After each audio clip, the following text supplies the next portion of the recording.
ମୟୂରଭଞ୍ଜ ଏତେ ବଡ ବିଜୟ ମିଳିଲା, ମୁଁ କାହାକୁ ସେଟା ଦେବେ କହୁଛି। ପ୍ରଥମତଃ ଦେଖନ୍ତୁ, ମୟୂରଭଞ୍ଜର ବିପୁଳ ସଂଖ୍ୟାରେ ଭାରତୀୟ ଜନତା ପାର୍ଟିର ବିଜୟ ହୋଇଛି, ଯୋଉଟା କି 100% ଏଠି ସଫଳତା ମିଳିଛି ଭାରତୀୟ ଜନତା ପାର୍ଟି। ପ୍ରଥମତଃ ଭୋଟର ଭାଇ ଭଉଣୀ ମାନଙ୍କୁ ମୁଁ ଧନ୍ୟବାଦ ଦେବି।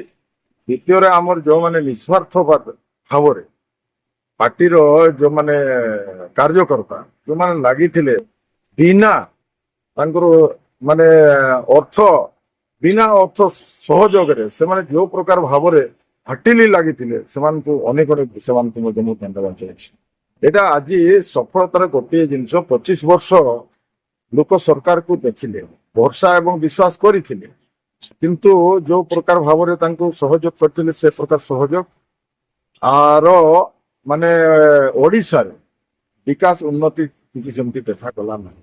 ତେଣୁ ଆଜି ପୁରା ପରିବର୍ତ୍ତନର ସ୍ୱର ଆସିଲା। ପରିବର୍ତ୍ତନର ସ୍ୱର ହିଁ ଆଜି ପରିବର୍ତ୍ତନ କରିଛି ଓଡିଶା ସରକାରକୁ। ଏଠି ପୁରାପୁରି ସରକାରକୁ ଚେଞ୍ଜ ହେଲା ଯେ ଏଥର 5 ବର୍ଷ ପାଇଁ ଭରସା କରିଛନ୍ତି ଜନସାଧାରଣ ଭୋଟର ଭାଇ ଭଉଣୀ ମାନେ।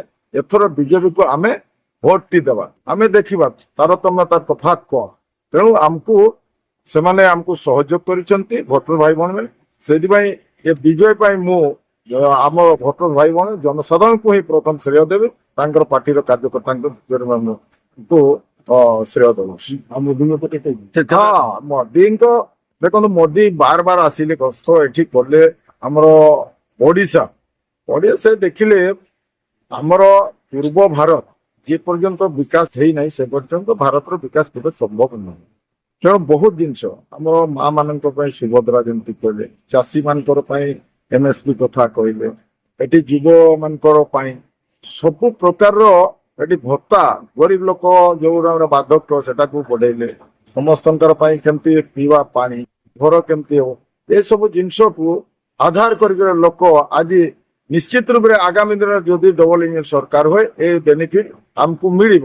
ସେଇ ଆଶାରେ ଆଜି ପୁରା ଓଡିଶାର ମୋଦିଜୀଙ୍କର ଗ୍ୟାରେଣ୍ଟି ହିଁ କାମ କଲା, ଆଉ କୌଣସି ଚ୍ୟାଲେଞ୍ଜ ଏଠି କାମ କଲା ନାହିଁ। ତେଣୁ ଆଜି ଆମେ ସଫଳତା ପାଇଛୁ। ଆଗାମୀ ଦିନରେ ଭାରତୀୟ ଜନତା ପାର୍ଟି ସୁଶାସନ ଦେବ, ଏଥିରେ କେବେ ମାତ୍ର ସନ୍ଦେହ ନାହିଁ।